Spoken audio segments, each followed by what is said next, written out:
ദൈവത്തിന് മഹത്വം. അനുഗ്രഹിക്കപ്പെട്ട ഒരു ചിന്ത 1-ാം സങ്കീർത്തനത്തിൽ നിന്ന് നാം കേൾക്കുകയുണ്ടായി. ഒരു വിശ്വാസിയുടെ ജീവിതത്തിൽ ദൈവത്തിൻ്റെ കരുതൽ എങ്ങനെ ആയിരിക്കണം എന്നുള്ളത് നാം കേൾക്കുകയായിരുന്നു. വീണ്ടും ഒരു സങ്കീർത്തന ഭാഗം തന്നെ വായിക്കാനായിട്ട് ആഗ്രഹിക്കുന്നു. 136-ാം സങ്കീർത്തനം, അതിൻ്റെ 23-ാം വാക്യം.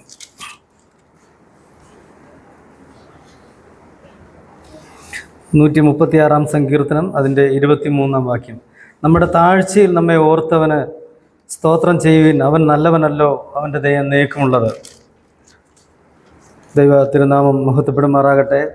നാം മിക്കവാറും ആരാധനാ സമയങ്ങളിൽ വായിക്കുന്ന ഒരു വാക്യമാണ്. ആരാധന സമയത്ത് വായിച്ചപ്പോൾ മുതൽ ഇങ്ങനെ എൻ്റെ മനസ്സിലൂടെ അതിൻ്റെ ആഴങ്ങളിലേക്ക് ചിന്തിക്കുവാനായിട്ട് ഇടയാക്കി. അതാണ് ഇങ്ങനെ സംസാരിക്കണമെന്ന് എനിക്ക് തോന്നുവാൻ ഇടയായത്.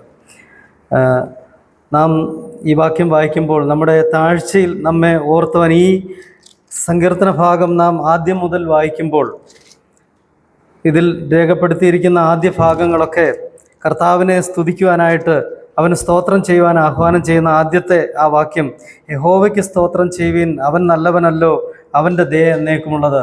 ഈ അധ്യായത്തിന് 26 വാക്യങ്ങളുണ്ടെങ്കിലും 26 പ്രാവശ്യവും ഇതേ വാക്യം തന്നെ വീണ്ടും ഉച്ചരിച്ചു കൊണ്ടിരിക്കുന്ന ഒരു സങ്കീർത്തന ഭാഗമായിട്ട് ഇതിരിക്കുന്നു.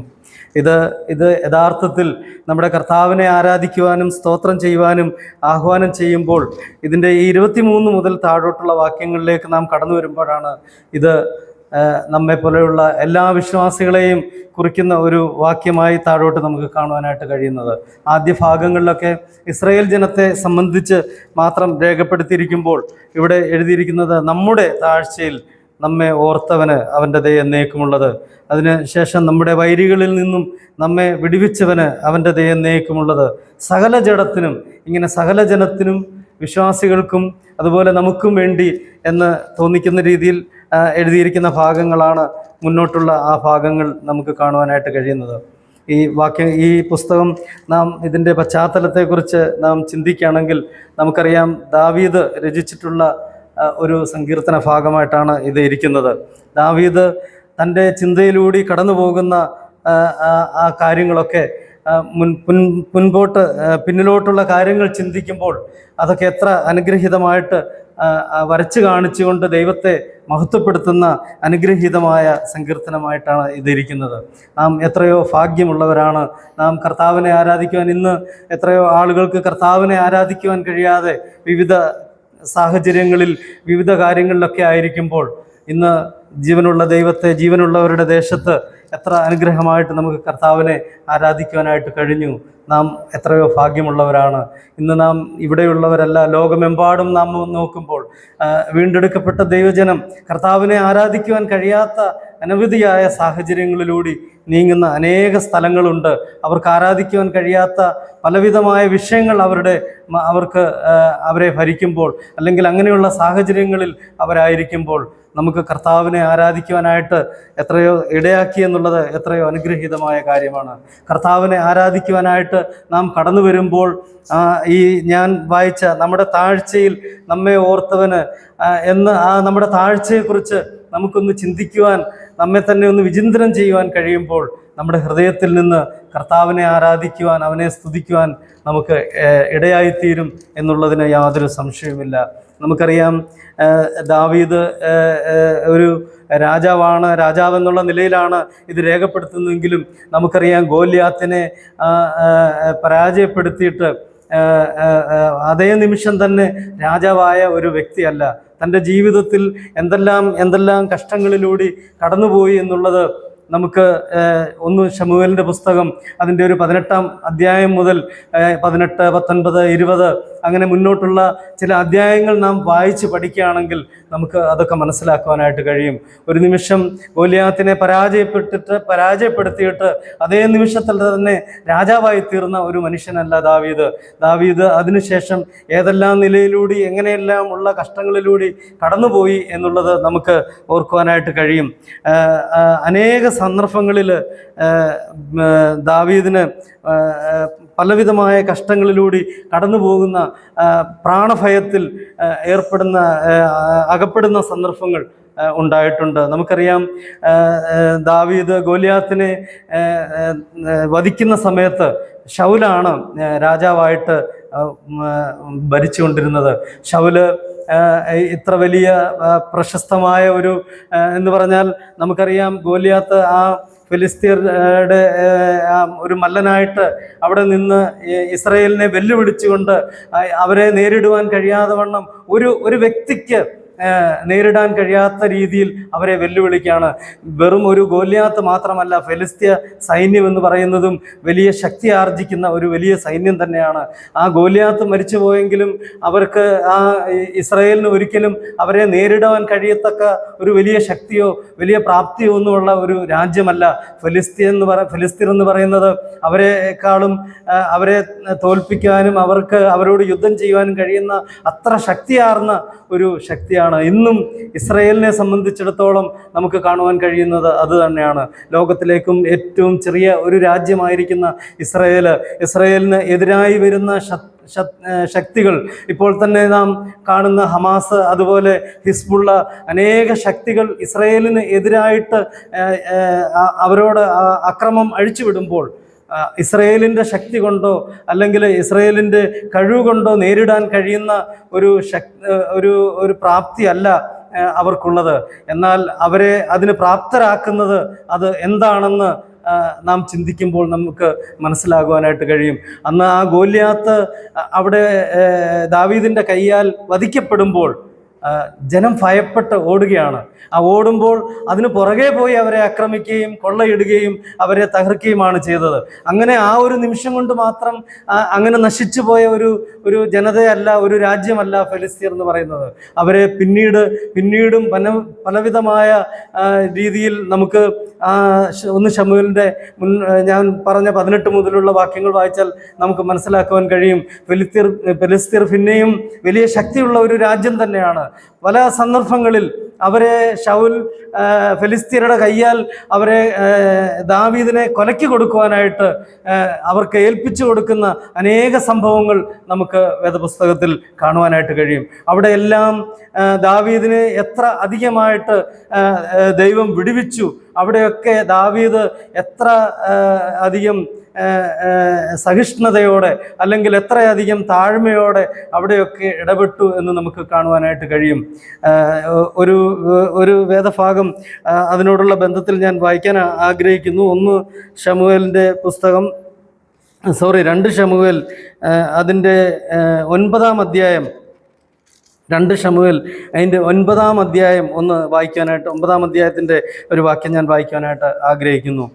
അനന്തരം ദാവീദ്, ഞാൻ യോനാഥാൻ്റെ നിമിത്തം ദയ കാണിക്കേണ്ടതിന് ശൗലിൻ്റെ കുടുംബത്തിൽ ആരെങ്കിലും ശേഷിച്ചിരിക്കുന്നുവോ എന്ന് ചോദിച്ചു.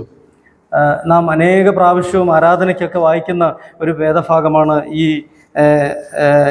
യോനാഥാൻ്റെയും അതുപോലെ മെഫീബോശെത്തിനെയും പറ്റി നാം പല പ്രാവശ്യം വായിക്കാറുള്ള ഒരു വേദഭാഗം തന്നെയാണ്. എല്ലാവർക്കും അറിയാം എന്ന് ഞാൻ വിചാരിക്കുകയാണ്. ഈ കഥകൾ പറയുമ്പോൾ ഇത് എന്തുമാത്രം ദാവീദുമായിട്ട് ഈ മെഫീബോശെത്തിന് എന്ത് ബന്ധമാണ്, മെഫീബോശെത്തിനോട് ദയ കാണിക്കുന്നതായിട്ട് നാം മുന്നോട്ടുള്ള വാക്യങ്ങൾ വായിക്കുന്നുണ്ട്. അതിൻ്റെ 9-ാം അധ്യായത്തിൻ്റെ 8-ാം വാക്യത്തിൽ മെഫീബോശെത്ത് പറയുന്ന ഒരു വാക്കാണ്, ചത്ത നായെപ്പോലെ ഇരിക്കുന്ന അടിയനെ നീ കടാക്ഷിക്കേണ്ടതിന് അടിയൻ എന്തുള്ളൂ എന്ന് പറഞ്ഞു. ഇവിടെ എല്ലാവർക്കും അറിയാമെന്ന് ഞാൻ വിചാരിക്കുന്നില്ല.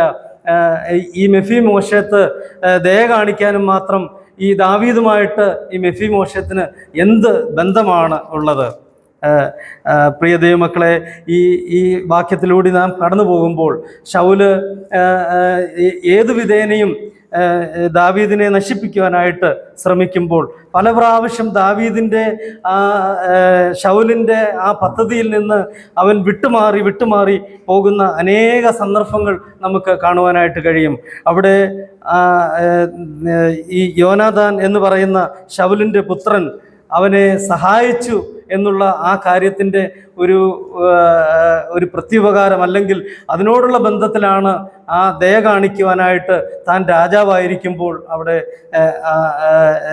ദാവീദിനെ അതിനെ പ്രേരിപ്പിക്കുന്ന കാര്യം. 1 ശമൂവേൽ 18-ാം അധ്യായം അതിൻ്റെ ആദ്യം വാക്യം നമുക്ക് അത് കാണുവാനായിട്ട് കഴിയും. അവൻ ശൗലിനോട് സംസാരിച്ച് തീർന്നപ്പോൾ യോനാഥാൻ്റെ മനസ്സ് ദാവീദിൻ്റെ മനസ്സിനോട് പറ്റിച്ചേർന്നു. യോനാഥാൻ അവനെ സ്വന്തം പ്രാണനെ പോലെ സ്നേഹിച്ചു. ശൗൽ അന്ന് അവനെ ചേർത്തുകൊണ്ട് അവൻ്റെ പിതൃഭവനത്തിലേക്ക് മടങ്ങിപ്പോകുവാൻ പിന്നെ അവനെ അനുവദിച്ചതുമില്ല. യോനാഥാൻ ദാവീദിനെ സ്വന്തം പ്രാണനെ പോലെ സ്നേഹിച്ചുകൊണ്ട് അവനുമായി സഖ്യത ചെയ്തു. യോനാഥാൻ താൻ ധരിച്ചിരുന്ന മേലങ്കി ഊരി അതും അവൻ തൻ്റെ വസ്ത്രവും വാളും വില്ലും അരക്കച്ചയും ദാവീദിന് കൊടുത്തു. നമുക്കറിയാം, ദാവീദിനോടുള്ള ബന്ധത്തിൽ ശൗൽ നിരന്തരമായിട്ട് ശൗലിന് തന്നെ ഒരു ഭീഷണിയായി തീരും ഈ ദാവീദ് എന്ന് തോന്നിയ അതിന് കാരണം ആ ഗോല്യാത്തിനെ വധിക്കുമ്പോൾ തന്നെ ശൗൽ 1000 കൊന്നു, ദാവീദോ 10,000 കൊന്നു എന്ന് ജനം ആർത്തുകൊണ്ട് വരുന്ന ആ സംഭവങ്ങളൊക്കെ കണ്ടപ്പോൾ വലിയ ഭയത്തിലാണ്. അന്നു മുതലേ ഇവനെ ഏതെങ്കിലും വിധേനെ തകർക്കണം, നശിപ്പിക്കണം എന്നുള്ള വലിയ ഗൂഢചിന്ത അവൻ്റെ മനസ്സിലുള്ളപ്പോൾ പലപ്പോഴും നാം ഈ 1 ശമൂവേലിൻ്റെ പുസ്തകം വായിക്കുമ്പോൾ നമുക്ക് മനസ്സിലാക്കുവാൻ കഴിയും, പല പ്രാവശ്യം നേരിട്ട് തന്നെ കുന്തം കൊണ്ട് ഭിത്തിയോട് ചേർന്ന് കുത്തി കൊന്നുകളയുവാനായിട്ട് ശൗൽ ഭാവിച്ചു. അവിടെ നിന്ന് ഓടിപ്പോയി. അനേക സന്ദർഭങ്ങളിൽ ശൗല് തൻ്റെ ജീവനെ രക്ഷിക്കുവാനായിട്ട് അല്ലെങ്കിൽ പ്രാണഭയത്തിൽ ഓടിപ്പോയതായിട്ട് നമുക്ക് കാണുവാനായിട്ട് കഴിയും. ശൗലിൻ്റെ കയ്യിൽ നിന്ന് ഓടിപ്പോകുന്ന ഫെലിസ്തീയരുടെ കയ്യിൽ വെച്ച് അനേക സന്ദർഭങ്ങളിൽ മരുഭൂമിയിൽ ഒളിച്ചിരിക്കുന്നത്, പല സന്ദർഭങ്ങളിലും ഗുഹകളിൽ ദാവീദ് ഒളിച്ചിരിക്കുന്നതായിട്ട് കാണുവാനായിട്ട് കഴിയും. അനേക സന്ദർഭങ്ങളിലും ഈ ദാവീദ് ഈ സന്ദർഭങ്ങളിലൊക്കെ കടന്നു പോകുമ്പോൾ അവിടെയൊക്കെ ആ ദൈവം ചെയ്ത ഉപകാരങ്ങൾ, ദൈവത്തിന് തന്നോടുള്ള ബന്ധത്തിൽ പദ്ധതികളുണ്ട് എന്ന് മനസ്സിലാക്കിയ ദാവീദ് ദൈവത്തെ മഹത്വപ്പെടുത്തുന്നതും അനവധിയായ ആ ചിന്തകൾ വേദപുസ്തകത്തിൽ നമുക്ക് ഈ സങ്കീർത്തനത്തിൽ ഈ ശമൂവേലിൻ്റെ പുസ്തകത്തോട് ചേർന്ന് അനേക അധ്യായങ്ങളിൽ നമുക്ക് ദാവീദ് ദൈവത്തെ മഹത്വപ്പെടുത്തുന്ന അനവധി കാര്യങ്ങൾ നമുക്ക് നമ്മുടെയും ആരാധനയ്ക്കും ദൈവത്തോടുള്ള ആ നമ്മുടെ സ്നേഹത്തെ വർദ്ധിപ്പിക്കുവാനുമായിട്ട് ഇടയാക്കുന്ന അനേക ചിന്തകൾ നമുക്ക് കാണുവാനായിട്ട് കഴിയും. അതുതന്നെയാണ് 136 സങ്കീർത്തനത്തിൻ്റെ ആദ്യത്തെ മുതലുള്ള ഓരോ വാക്യങ്ങൾ വായിക്കുമ്പോഴും ദൈവത്തെ മഹത്വപ്പെടുത്തുവാൻ, നമ്മുടെ ജീവിതത്തിൽ നമ്മെ ദൈവം നടത്തുന്ന ആ വിധങ്ങൾ, ശത്രുവിൻ്റെ കയ്യിൽ നിന്ന് നമ്മെ വിടുവിക്കുന്ന ആ ചിന്തകൾ ഒക്കെ നമ്മെ ഭരിക്കുവാനായിട്ട് ഇടയാകുന്നത്. ഓരോ വാക്യങ്ങളും വായിക്കുമ്പോൾ നമുക്ക് അതിൻ്റെ ആ വ്യക്തമായ രൂപം നമ്മുടെ ഹൃദയത്തിലൂടെ കടന്നു പോകുവാനായിട്ട് ഇടയാകും. ആ ദൈവത്തിന് സ്തോത്രം ചെയ്യുമ്പോൾ, നമുക്ക് ദൈവത്തെ മഹത്വപ്പെടുത്തുവാൻ കഴിയുമ്പോൾ ദൈവത്തിൻ്റെ ആ മഹത്വം, ദൈവത്തിൻ്റെ ഔന്നിത്യം, ദൈവത്തിൻ്റെ ആ കഴിവുകൾ, അവൻ നമ്മോടുള്ള ബന്ധത്തിൽ ചെയ്തിട്ടുള്ള വീര്യപ്രവർത്തികൾ, ഇതൊക്കെ നാം ധ്യാനിക്കുമ്പോൾ മാത്രമാണ് നമുക്ക് ദൈവത്തെ സ്തുതിക്കുവാനായിട്ട് കഴിയുന്നത്.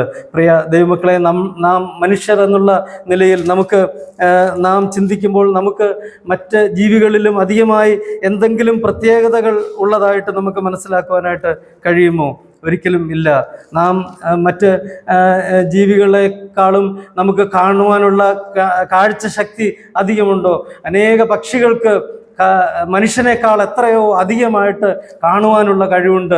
നമുക്ക് മണം പിടിക്കുവാനുള്ള കഴിവ് മനുഷ്യന് മറ്റുള്ള അനേക ജീവികളെക്കാളും എന്തെങ്കിലും പ്രത്യേകതയുണ്ടോ? നമ്മെക്കാളും അധികമായിട്ട് അങ്ങനെയുള്ള പ്രത്യേകതകൾ മനുഷ്യൻ്റെ ജനനം മുതൽ നോക്കുകയാണെങ്കിൽ മനുഷ്യന് അങ്ങനെ വലിയ പ്രത്യേകതകളുള്ള ഒരു ജന്മമായിട്ട് അല്ലെങ്കിൽ ഒരു ജീവിയായിട്ട് ഇരിക്കാതെ ഇരുന്നിട്ടും ഇത്ര അധികമായിട്ട് ഭൂമിയിലുള്ള സകല ചരാചരങ്ങളെക്കാളും സകല ജീവികളെക്കാളും ഇത്ര വലിയ പദവി തന്ന് ഇത്ര വലിയ ഒരു ജീവിയായി നാം തീർത്തിരിക്കുന്നത്, അതിനകത്ത് നമുക്ക് എന്തെങ്കിലും പ്രശംസിക്കുവാനുണ്ടോ? അത് ദൈവത്തിൻ്റെ അത്യന്ത ശക്തി ഈ മൺപാത്രങ്ങളായ നമ്മുടെ ഉള്ളിൽ അവൻ പകർന്നത് കൊണ്ട് മാത്രമാണ്. ഒരു കുഞ്ഞ് ജനിക്കുമ്പോൾ നമുക്കറിയാം, ഒരു പശുവോ ആടോ അല്ലെങ്കിൽ ഏതെങ്കിലും ഒരു കൊച്ചു ജീവി ജനിക്കുമ്പോൾ തന്നെ നമുക്കറിയാം, അത് പ്രസവിച്ച് വീഴുന്ന മാത്രയിൽ തന്നെ അത് എഴുന്നേറ്റ് നടന്നു തുടങ്ങുന്നതായിട്ട് നമുക്ക് കാണുവാനായിട്ട് കഴിയും.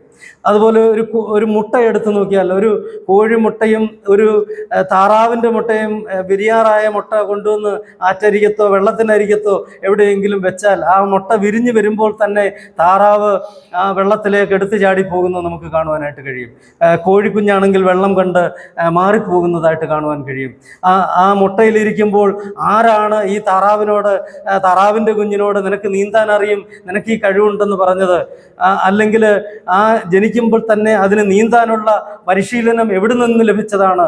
ഇത്രയേറെ മഹത്വമാർന്ന ജീവികൾക്ക് ഉള്ള ഒരു പ്രത്യേകതയുമില്ലാത്ത, ഒരു കഴിവുമില്ലാത്ത ഒരു മനുഷ്യൻ, ഒരു കുഞ്ഞ് ജനിച്ചു വീണാൽ അവൻ്റെ ജനനം തുടങ്ങി എത്രയോ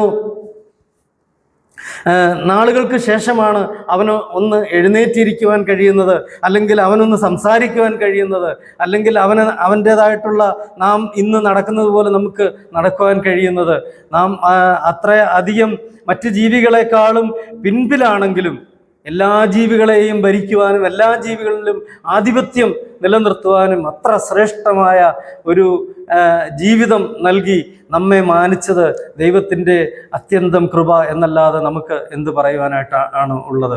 ലോകത്തിൽ ദൈവത്തെ അറിയുന്ന തൻ്റെ മക്കൾക്ക് മറ്റുള്ള ജീവിതങ്ങളെ അപേക്ഷിച്ച് നോക്കുകയാണെങ്കിൽ നമ്മെ സംബന്ധിച്ചിടത്തോളം ദൈവം നമുക്ക് നൽകുന്ന ആ നന്മകൾ അത് ആസ്വദിക്കുവാൻ കഴിയണമെങ്കിൽ ദൈവത്തിൻ്റെ മഹത്വം നാം ഈ വായിക്കുന്ന അധ്യായങ്ങളിലൂടെയൊക്കെ നമുക്ക് അത് ഗ്രഹിക്കുവാനും അത് നമ്മുടെ ഹൃദയത്തിൽ ചിന്തിക്കുവാൻ കഴിയുമ്പോഴും മാത്രമേ നമുക്ക് അതിലേക്ക് കൂടുതലായിട്ട് ചിന്തിക്കുവാനായിട്ട് നമുക്ക് കഴിയത്തുള്ളൂ. ഞാൻ വായിച്ച മെഫിബോശത്തിനെ കുറിച്ച് ഞാൻ പറയുകയായിരുന്നല്ലോ. മെഫിബോശത്ത് ആ ശൗലിൻ്റെ പുത്രനായ യോനാഥാൻ്റെ മകനായി മെഫിബോശത്ത് ആയിരുന്നത് കൊണ്ട് അവിടെ നാം 1 ശമൂവേലിൻ്റെ പുസ്തകം 8-ാം അധ്യായത്തിൽ 1 ശമൂവേൽ 18-ാം അധ്യായത്തിൽ നാം കണ്ടതുപോലെ ആ യോനാഥാൻ ദാവീദിനോട് കാണിച്ച അവൻ്റെ മനസ്സിൽ തോന്നിയ ആ പ്രിയം, അത് മുഖാന്തരം പിന്നീട് ദാവീദ് രാജാവായിരിക്കുമ്പോൾ അതെ ശൗലിൻ്റെ കുടുംബത്തിൽ ആരെങ്കിലും എനിക്ക് ദൈവത്തിൻ്റെ നാമത്തിൽ നന്മ ചെയ്യുവാനായിട്ട് ആരെങ്കിലും ഉണ്ടോ എന്ന് നോക്കി അത് പ്രത്യുപകാരമായിട്ട് ദാവീദ് ആ യോനാഥാനെ കരുതുന്നതായിട്ട് നമുക്ക് കാണുവാനായിട്ട് കഴിയും.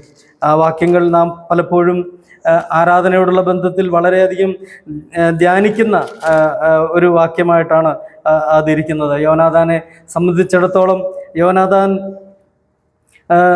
ജന്മന അവന് യാതൊരു വിധമായ കഴിവുമില്ലാത്ത 2 കാലും മുടന്തനായ ആ വ്യക്തിയോട് തൻ്റെ പിതാവ് ആ ദാവീദിനോട് കാണിച്ച ആ കരുണ, അല്ലെങ്കിൽ പല പ്രാവശ്യം ദാവീദിനെ കൊല്ലുവാനായിട്ട് ശൗൽ ശ്രമിക്കുമ്പോൾ അവിടെ അവനെ രക്ഷിക്കുവാനായിട്ടുള്ള പല ഉപായങ്ങൾ, അതൊന്നും ഇപ്പോൾ വിവരിക്കുവാനുള്ള സമയം അല്ലാത്തത് കൊണ്ട് ഞാൻ അതിലേക്കൊന്നും കടക്കുന്നില്ല. പല പ്രാവശ്യം ശൗലിൽ നിന്നും ഈ ദാവീദിനെ രക്ഷിക്കുവാനായിട്ട് ശ്രമിച്ച യോനാഥാൻ അവൻ്റെ മകനായിരിക്കുന്ന മെഫിബോശത്തിനെ അത് രാജാവിൻ്റെ മേശയിൽ നിന്ന് കഴിക്കുവാനായിട്ട് രാജാവ് കൽപ്പന നൽകുകയാണ്. പ്രിയ ദൈവമക്കളെ, നമ്മോടുള്ള ബന്ധത്തിലും നാം കർത്താവിൻ്റെ മേശയിൽ നിന്ന് അല്ലെങ്കിൽ കർത്താവിൻ്റെ ആ പന്തിഭോജനത്തിൽ ഇരിക്കുവാൻ നമ്മെ പ്രാപ്തരാക്കിയത് നമ്മുടെ കഴിവുകളോ നമ്മുടെ മിടുക്കുകളോ ഒന്നുമല്ല. കർത്താവ് നമ്മെ വീണ്ടെടുത്തു, അവൻ്റെ മക്കളാക്കി തീർത്തു. ദാവീദിന് ഇത്രയധികം തൻ്റെ ഭൗതികമായ ജീവിതത്തിൽ തൻ്റെ പ്രാണനോടുള്ള ബന്ധത്തിൽ ദൈവത്തെ മഹത്വപ്പെടുത്തുവാൻ കഴിയുമെങ്കിൽ വീണ്ടെടുക്കപ്പെട്ട ദൈവജനം എന്നുള്ള നിലയിൽ നമുക്ക് നമ്മുടെ നശ്വരമായ ഈ ലോകത്തിലെ തീർന്നു പോകുന്ന ജീവിതത്തിൽ അല്ല, നിത്യമായ ഒരു ജീവിതം നൽകി നമ്മെ എന്നേക്കുമായി കർത്താവിനോട് കൂടെ വസിക്കുവാൻ നമുക്ക് നിത്യജീവൻ നൽകിയ ദൈവത്തിന് നമുക്ക് തൻ്റെ പുത്രൻ മുഖാന്തരം നമ്മെ വീണ്ടെടുത്ത ദൈവമക്കൾ എന്നുള്ള നിലയിൽ നമുക്ക് എത്രയധികം കർത്താവിനെ സ്തുതിക്കുവാനും മഹത്വപ്പെടുത്തുവാനുമായിട്ട് കഴിയും. നാം ദൈവത്തിൻ്റെ മഹത്വം അത് യഥാർത്ഥമായി നാം നമ്മുടെ ഹൃദയത്തിൽ അവൻ നമ്മുടെ ജീവിതത്തിൽ ചെയ്ത ആ വലിയ കാര്യങ്ങൾ നാം ധ്യാനിക്കുമ്പോഴും അത് മനസ്സിലാക്കുമ്പോഴും മാത്രമാണ് നമുക്ക് കർത്താവിനെ അധികമായി സ്തുതിക്കുവാനും മഹത്വപ്പെടുത്തുവാനുമായിട്ട് കഴിയുകയുള്ളൂ. അതുപോലെ തന്നെ നാം എന്തായിരുന്നു എന്ന് നാം ചിന്തിക്കുമ്പോൾ നമ്മുടെ ശ്രേഷ്ഠതകളോ നമ്മുടെ കഴിവുകളോ അല്ല ദൈവം നമ്മെ പ്രാപ്തരാക്കിയത്. ഒരു കഴിവുമില്ലാതിരുന്ന, ഒരു ശ്രേഷ്ഠതയും ഇല്ലാതിരുന്ന നാം ദൈവത്തെ ആരാധിക്കുവാനായിട്ട് നമ്മെ ശ്രേഷ്ഠനാക്കി തീർത്തത് ദൈവത്തിൻ്റെ ഒരു കരുണ, ദൈവത്തിൻ്റെ ഒരു കൃപ, അത് മാത്രമാണ്. നാം പലപ്പോഴും നമ്മുടെ ജീവിതത്തിൽ അങ്ങനെ കർത്താവിനെ, നമ്മെ വീണ്ടെടുത്ത കർത്താവിന് അതിനുവേണ്ടി നാം സമയം ചെലവഴിക്കാറുണ്ടോ? നമുക്ക് ഒന്നിനും സമയമില്ല, യാതൊന്നിനും സമയമില്ലാത്ത ഒരു കാലഘട്ടത്തിലാണ് നാം ആയിരിക്കുന്നത്. നമുക്കറിയാം, നമ്മുടെ തൊട്ട് മുമ്പ് ഉള്ള കാലഘട്ടത്തിലായിരുന്ന ആളുകളെക്കാളും എത്രയോ അധികമായിട്ട് ടെക്നോളജികളും അതുപോലുള്ള കാര്യങ്ങളും വളർന്നിരിക്കുന്ന ഒരു കാലഘട്ടത്ത് ഞാനിങ്ങനെ ഓർക്കുകയായിരുന്നു. വിവിധ ഭാഷകളിൽ ഉള്ള ആളുകൾ നമ്മുടെ മധ്യത്തിലുണ്ട്. ഇംഗ്ലീഷിൽ പറഞ്ഞാൽ മലയാളത്തിൽ കേൾക്കുന്ന ഹെഡ്സെറ്റ് വരെ ഉണ്ടാകുന്ന ഒരു കാലഘട്ടത്തിൽ, അതുപോലെ ഒരാൾ ഹിന്ദിയിലോ ഇംഗ്ലീഷിലോ പറഞ്ഞാൽ ആ ഹെഡ്സെറ്റ് ചെവിയിൽ വെച്ചാൽ അത് നമുക്ക് മനസ്സിലാകുന്ന ഭാഷയിൽ അത് നമ്മെ കേൾപ്പിക്കുവാൻ കഴിവുള്ള തരത്തിലുള്ള ടെക്നോളജി അല്ല, നാം ചിന്തിച്ചാൽ പോലും നമുക്ക് മനസ്സിലാകാത്ത രീതിയിലുള്ള എത്ര അത്യുത്തമമായ ടെക്നോളജികൾ വളർന്ന ഒരു കാലഘട്ടത്തിലാണ് നാം ജീവിക്കുന്നത്. നമുക്ക് യാത്ര ചെയ്യണമെങ്കിൽ പണ്ട് നമ്മുടെ അപ്പനും അപ്പൂപ്പന്മാരൊക്കെ അവർ യാത്ര ചെയ്യണമെങ്കിൽ പലപ്പോഴും കാൽനടയായിട്ട് പോയിക്കൊണ്ടിരുന്ന ഒരു കാലഘട്ടത്തിൽ, വാഹനങ്ങളില്ലാതിരുന്ന ഒരു കാലഘട്ടത്തിൽ, വാഹനമെന്നല്ല ഇന്ന് ലോകത്തിലെ ഏത് സ്ഥലത്തും ഏതാനും സമയങ്ങൾ കൊണ്ട് എത്തിച്ചേരുവാൻ കഴിയുന്നത്ര ദൂരെ യാത്ര ചെയ്യുവാൻ എന്തെല്ലാം സൗകര്യങ്ങളുള്ള ഒരു കാലഘട്ടത്തിൽ നാം ആയിരിക്കുന്നു. അതുപോലെ ടെക്നോളജികൾ എത്ര അധികം വളർന്ന ഒരു കാലഘട്ടത്തിലാണ് നാം ജീവിക്കുന്നത്. നമുക്ക് ഒരു വിവരം ഒരാളെ അറിയിക്കണമെങ്കിൽ അത് ഒരു നിമിഷം കൊണ്ട് തന്നെ നമുക്ക് അവരെ അറിയിക്കുവാൻ കഴിയും. ഇന്ന് നാം ഉപയോഗിക്കുന്ന വാട്സപ്പും അതുപോലുള്ള മറ്റ് സോഷ്യൽ മീഡിയകളൊക്കെ ഒരാളെയല്ല, ഒരു കൂട്ടം ജനതയെ ഒരു നിമിഷം കൊണ്ട് തന്നെ ഒരു ബോംബ് പൊട്ടിക്കുന്നത് പോലെ തന്നെ എല്ലാവരും ഒരേ സമയം അറിയുന്ന തരത്തിൽ മെസ്സേജുകൾ പാസ് ചെയ്യുവാൻ കഴിയുന്ന ഒരു കാലഘട്ടം. പണ്ടൊക്കെ വിവാഹത്തിന് ക്ഷണിക്കണമെങ്കിൽ ഓരോരുത്തരുടെയും വീട്ടിൽ ബസ് കയറിയും അല്ലെങ്കിൽ നടന്നും പോയി അവരെ ക്ഷണിക്കേണ്ട ഒരു കാലഘട്ടത്തിൽ, അല്ലെങ്കിൽ ഒരു കാര്യം അറിയിക്കണമെങ്കിൽ ഞാനും ജോലി ചെയ്തുകൊണ്ടിരുന്ന കാലത്തൊക്കെ എഴുത്തെഴുതി അത് മറുപടി വന്ന് അത് കിട്ടി, അപ്പോഴാണ് അത് കിട്ടി അറിഞ്ഞു എന്ന് നമുക്ക് മനസ്സിലാക്കുവാൻ കഴിയുന്നത്.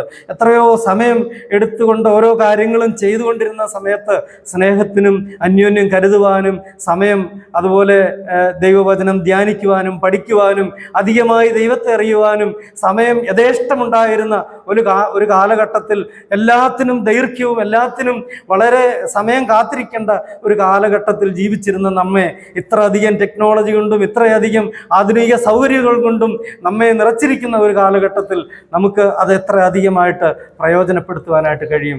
പണ്ട് ഒക്കെ യാത്ര ചെയ്യണമെങ്കിൽ, ഒരു ടിക്കറ്റ് എടുക്കണമെങ്കിൽ പോയി ക്യൂ നിൽക്കണം, ആ ടിക്കറ്റ് പർച്ചേസ് ചെയ്യണം, പൈസ കൊടുക്കണം. ഒരു നിമിഷം കൊണ്ട് ഫോണിലൂടെ ഒന്ന് വിരലമർത്തിയാൽ ആ ടിക്കറ്റ് നമുക്ക് ലഭിക്കും. എന്തെല്ലാം സൗകര്യങ്ങളാണ് എന്നുള്ളത്. പക്ഷെങ്കിൽ മനുഷ്യന് സമയമില്ല, ഒരാളോട് സംസാരിക്കാൻ സമയമില്ല. ഇന്ന് എനിക്ക് തോന്നുന്നു സ്വന്തം ബന്ധുക്കൾക്ക് പോലും, സ്വന്തം അപ്പൻ്റെ മക്കൾക്ക് പോലും അല്ലെങ്കിൽ മക്കളുടെ മക്കൾക്ക് പോലും തമ്മിൽ സംസാരിക്കുവാനോ, ഒരുപക്ഷെ പരിചയമില്ലാത്ത മക്കൾ, ഇപ്പം 4 മക്കളുണ്ടെങ്കിൽ അവരുടെ മക്കൾ തമ്മിൽ കണ്ടിട്ടില്ലാത്ത, ഒരുമിച്ച് കൂടി ഒന്ന് വാട്സാപ്പിലൂടെ അല്ലെങ്കിൽ ഒരു ഗ്രൂപ്പ് കോളിങ്ങിലൂടെ തമ്മിൽ സംസാരിക്കുവാൻ, സ്നേഹം പങ്കിടുവാൻ കഴിയുന്ന ഒരു കാലഘട്ടമാണോ ഇന്ന്? നമുക്ക് സമയമില്ല, ഒന്നിനും സമയമില്ല.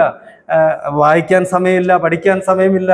എത്ര അധികമായിട്ട് ഇതിനെല്ലാം ഇല്ലായിരുന്ന സമയം എടുക്കുന്ന ഒരു കാലഘട്ടത്തിൽ, ഇതിനെല്ലാം സമയമുണ്ടായിരുന്ന ആ കാലഘട്ടത്തിൽ എത്ര അധികം സ്നേഹം നുകരുവാൻ കഴിയുന്ന ഒരു കാലഘട്ടമായിരുന്നു എന്ന് ഇവിടെ ഇരിക്കുന്ന പിതാക്കന്മാർക്ക് അല്ലെങ്കിൽ പ്രായമുള്ളവർക്ക് അറിയാൻ കഴിയും. ചെറുപ്പക്കാർക്ക് ഒരുപക്ഷെ അത് പറഞ്ഞാൽ മനസ്സിലാകും എന്നെനിക്ക് തോന്നുന്നില്ല. ദൈവം ഇതൊക്കെയും നൽകുന്ന ആ നന്മകൾ നാം അനുഭവിക്കുമ്പോൾ നമ്മുടെ ജീവിതത്തിൽ ദൈവത്തിന് വേണ്ടി അല്ലെങ്കിൽ ദൈവവചനം പഠിക്കുന്നതിന് വേണ്ടി സമയം എടുക്കേണ്ട ആവശ്യം എത്രയോ അധികം അത് അതിക്രമിച്ചിരിക്കുന്ന ഒരു കാലഘട്ടത്തിലാണ് നാം ആയിരിക്കുന്നത്. ദൈവത്തെ സ്തുതിക്കുന്ന ദാവീദിൻ്റെ ആ കഷ്ടതകളിലൂടെ ഒക്കെ കടന്നു പോകുമ്പോൾ അവനെ ഭരിക്കുന്ന ഒരു കാര്യമുണ്ടായിരുന്നു. നമുക്കറിയാം, അത് ഞാൻ പറഞ്ഞ 1 ശമൂവേലിന്റെ പുസ്തകം വായിക്കുമ്പോൾ നമുക്കറിയാം, ഒരു ഘട്ടത്തിൽ അവൻ്റെ പ്രാണന് ഭീഷണിയല്ല, അവൻ്റെ കുടുംബത്തിന് തന്നെ ഭീഷണി വരുമ്പോൾ, അവൻ്റെ കുടുംബത്തെ മാറ്റി പാർപ്പിക്കുമ്പോൾ അവിടെ പറയുന്ന ഒരു കാര്യമുണ്ട്, ദൈവത്തിൻ്റെ ഉദ്ദേശം എന്താണെന്ന് ഞാൻ അറിയുന്നില്ല, എൻ്റെ പ്രാണന് ഏത് സമയവും നഷ്ടപ്പെട്ടു പോകാം, എന്നാൽ അതിനു വേണ്ടി ദൈവത്തിൽ സമർപ്പിച്ചുകൊണ്ട് താഴ്ത്തിക്കൊണ്ട് അവനായിരുന്നത് കൊണ്ട് അവന് ദൈവം ഉദ്ദേശിച്ച നിലയിൽ അവനെ എത്തിക്കുവാനായിട്ട്, അവല്ലെങ്കിൽ അവന് എത്തുവാനായിട്ട് കഴിഞ്ഞു എന്ന് മനസ്സിലാക്കുവാനായിട്ട് കഴിയും. പ്രിയ ദൈവജനമേ, നമ്മുടെ ജീവിതത്തിൽ നാം ഈ പറഞ്ഞ ആളുകളോടുള്ള ബന്ധത്തിൽ നാം അവരെ അനുകരിക്കുവാൻ, അല്ലെങ്കിൽ നമ്മുടെ പിതാക്കന്മാരെ അനുകരിക്കുവാൻ നമ്മുടെ ജീവിതത്തിൽ കഴിയുമോ? നാം പലപ്പോഴും പല കാര്യങ്ങളുടെയും അതിൻ്റെ യഥാർത്ഥ സ്ഥിതി അല്ലെങ്കിൽ അതിൻ്റെ നിജസ്ഥിതി മനസ്സിലാക്കുവാൻ കഴിയാതെ മറ്റുള്ളവരോട് നമ്മൾ വെറുപ്പും വിദ്വേഷവും പുലർത്തുന്നവരല്ലേ? നമുക്കറിയാം, കർത്താവിൻ്റെ 12 ശിഷ്യന്മാരിൽ നമുക്ക് വിരലെടുത്ത് പറയുവാൻ കഴിയുന്ന 1-2 ശിഷ്യന്മാർ മാത്രമേ ഉള്ളൂ. യോഹന്നാനെ നമുക്കൊരു പക്ഷേ അറിയാം, പത്രോസിനെ നമുക്ക് ഒരുപക്ഷെ അറിയാം, ജൂദായെ ഒരുപക്ഷെ നമുക്കറിയാം. എന്നാൽ കർത്താവിൻ്റെ ശിഷ്യന്മാരിൽ 11 പേരും രക്തസാക്ഷികളായിരിക്കുമ്പോൾ അവരുടെ എല്ലാം ജീവിതം എത്രയധികം കർത്താവിൻ്റെ നാമമഹത്വത്തിന് വേണ്ടി പ്രയോജനപ്പെട്ടു എന്ന് ഓർക്കുമ്പോൾ അതിലുള്ള ഏതെങ്കിലും വ്യക്തികളെ നമുക്ക് എത്ര അധികമായിട്ട് അറിയുവാൻ കഴിയും? അന്ത്രയോസ് എന്ന് പറയുന്ന ഒരു ശിഷ്യനെ കുറിച്ച് നമുക്ക് എത്രയധികം അറിയുവാനായിട്ട് കഴിയും? അന്ത്രയോസ് നമുക്കറിയാം, ശീമോൻ പത്രോസും അവൻ്റെ സഹോദരനായ അന്ത്രയോസിനെയും മീൻപിടുത്തക്കാരുടെ മധ്യത്തിൽ നിന്ന് കർത്താവ് വീണ്ടെടുക്കുമ്പോൾ ഏറ്റവും മുതിർന്ന ശിഷ്യനായി അന്ത്രയോസ് ഇരിക്കുമ്പോൾ, അന്ത്രയോസിന്റെ പേര് എവിടെയും വലിയ പേരായി നാം കാണാതിരിക്കുമ്പോൾ, അവൻ എന്തുമാത്രം ദൈവദിനത്തിന് വേണ്ടി തൻ്റെ ശിഷ്യഗണങ്ങളെ കർത്താവ് ശിഷ്യന്മാരോട് കൂട്ടത്തിൽ ഓരോരുത്തരെയും കൂട്ടിക്കൊണ്ടിരുന്നപ്പോൾ അവൻ എത്രയധികം പ്രയോജനപ്പെട്ടു എന്ന് അത് പഠിക്കുമ്പോഴും മനസ്സിലാക്കുമ്പോഴും നമുക്ക് മനസ്സിലാക്കുവാനായിട്ട് കഴിയും. പത്രോസിന്റെ വളർച്ചയിൽ പത്രോസ് സഹോദരനെ ആ നിലയിലേക്ക് വളർത്തുവാൻ അന്ത്രയോസിന്റെ ജീവിതം എത്ര അനുഗ്രഹമായി തീർന്നിട്ടുണ്ടാവും. പ്രിയ ദൈവമക്കളെ, നമ്മുടെ കുടുംബത്തിൽ നാം ഒരു മൂത്ത പൈതലായി, ഇപ്പം ഞാൻ എൻ്റെ വീട്ടിൽ മൂത്ത പൈതലാണ്, ഇളയ കുഞ്ഞുങ്ങളുടെ നന്മകൾ അല്ലെങ്കിൽ ഇളയവരുടെ അനുഗ്രഹങ്ങൾ അവരെ ദൈവത്തിലേക്ക് നടത്തുവാൻ, അവരുടെ അനുഗ്രഹങ്ങൾക്ക് ഒരു കൂട്ടായിരിക്കേണ്ട പല സഹോദരങ്ങളും അന്യോന്യം വിദ്വേഷവും പകയും കുറ്റവും പരാതികളും പറഞ്ഞുകൊണ്ടിരിക്കുന്ന ഒരു കാലഘട്ടത്തിൽ നാം നമ്മെ തന്നെ താഴ്ത്തുകയാണെങ്കിൽ, നമ്മുടെ കർത്താവിൻ്റെ മഹത്വം നമുക്ക് ദർശിക്കുവാനായിട്ട് കഴിയും. അനേക ശിഷ്യന്മാർ നമുക്കറിയാം, യോഹന്നാൻ, അതുപോലെ അവരുടെയൊക്കെ നന്മയിൽ എത്ര അധികം അധ്വാനിച്ചിട്ടുള്ള ഒരു അന്ത്രയോസിനെ നമുക്ക് ഒന്ന് കാണുമ്പോൾ, അല്ലെങ്കിൽ ഇങ്ങനെയുള്ള ദാവീദിനെ നമുക്ക് പഠിക്കുമ്പോൾ, അവരുടെ ജീവിതത്തിലൂടെ നാം നമ്മുടെ ചിന്തകൾ ഒന്ന് കടത്തിവിടുകയാണെങ്കിൽ നമ്മുടെ ജീവിതത്തിൽ എന്തുമാത്രം നാം നമ്മെ തന്നെ വിനീതപ്പെടുത്തണം, എന്തുമാത്രം നമ്മെ താഴ്ചയിൽ നാം കൊണ്ടുവരണം. അങ്ങനെ നാം നമ്മെ തന്നെ താഴ്ത്തിയാണെങ്കിൽ ദൈവത്തിന് നമ്മെക്കുറിച്ചുള്ള ഉദ്ദേശം ഈ കാലഘട്ടത്തിലും ചിലരെ കർത്താവിന് വേണ്ടി ഉദ്ദേശമുണ്ട്. നാം എത്തിച്ചേർന്നിരിക്കുന്ന കാലഘട്ടം അത് പ്രത്യേകമായ ഒരു കാലഘട്ടത്തിലാണ് ആയിരിക്കുന്നത്. നമുക്കറിയാം, നാം വെളിപാട് പുസ്തകം വായിക്കുമ്പോൾ നാം ആയിരിക്കുന്ന ഈ കാലഘട്ടം അവസാന കാലഘട്ടത്തിൻ്റെ ഏറ്റവും അന്ത്യനാളുകളിലാണ് നാം ഇപ്പോൾ ആയിരിക്കുന്നത്. ലവോദിക്ക സഭയെക്കുറിച്ച് നാം ഓർക്കുമ്പോൾ നമുക്കറിയാം, അന്ത്യകാലത്ത് ഞാൻ സമ്പന്നൻ, എനിക്കൊന്നിനും മുട്ടില്ല, അങ്ങനെയുള്ള ഒരു ഭാവത്തിൽ, അങ്ങനെയുള്ള ഒരു കാലഘട്ടത്തിലാണ് നാം ജീവിച്ചിരിക്കുന്നത്. പ്രിയ ദിനങ്ങളെ, അങ്ങനെയുള്ള ആ നികളവും അഹംഭാവവും ഒന്നിനും കുറവില്ല എന്നുള്ള ആ അഹന്തയും ഒക്കെ നമുക്ക് ഉപേക്ഷിച്ച് നമ്മെ തന്നെ താഴ്ത്തുവാനും നമ്മെ തന്നെ വിനീതപ്പെടുത്തുവാനും, അത് ആ ദൈവത്തിൻ്റെ മഹത്വം കണ്ടുകൊണ്ട് കർത്താവിന് നന്ദി കരേറ്റിക്കൊണ്ട് ഹൃദയത്തിൽ എപ്പോഴും നമ്മെ തന്നെ ഒന്ന് താഴ്ത്തുമ്പോൾ മാത്രമേ നമുക്ക് കർത്താവിൻ്റെ ആരാധനാപാത്രങ്ങളായി തീരുവാനായിട്ട് കഴിയുള്ളൂ. നമ്മുടെ കർത്താവ് അത് തന്നെയാണ് ആഗ്രഹിച്ചത്. തൻ്റെ ശിഷ്യന്മാരുടെ കാല് കഴുകി ആ വിനീതത്വം പ്രകടിപ്പിച്ച നമ്മുടെ കർത്താവ് നമ്മെ അളക്കുന്നത് കർത്താവിൻ്റെ അതേ മാനദണ്ഡം, അതേ അളവുകോലുകൾ കൊണ്ട് ആണ് കർത്താവ് നമ്മെ ഓരോരുത്തരെയും അളക്കുന്നത്. കർത്താവിൻ്റെ തലയോളം വളരണം, അതാണ് നമ്മുടെ കർത്താവ് നമ്മളെക്കുറിച്ച് ആഗ്രഹിക്കുന്നത്. ആ ദൈവത്തിന് നമ്മൾ പൂർണ്ണമായി വിനയപ്പെട്ടുകൊണ്ട് കർത്താവിൻ്റെ ഇഷ്ടം നമ്മളുടെ കൈയാൽ സാധിപ്പിച്ചുകൊണ്ട് ദൈവത്തിന് മഹത്വം കരയേറ്റുവാൻ, നമ്മെ തന്നെ വിനീതപ്പെടുത്തി മുൻപോട്ടുള്ള ജീവിതം നയിക്കുവാൻ ദൈവം നമ്മെ സഹായിക്കട്ടെ. ഈ വാക്കുകൾ കൊണ്ട് ദൈവം നമ്മെ അനുഗ്രഹിക്കട്ടെ. ദൈവത്തിന് നാം മഹത്വപ്പെടുമാറാകട്ടെ.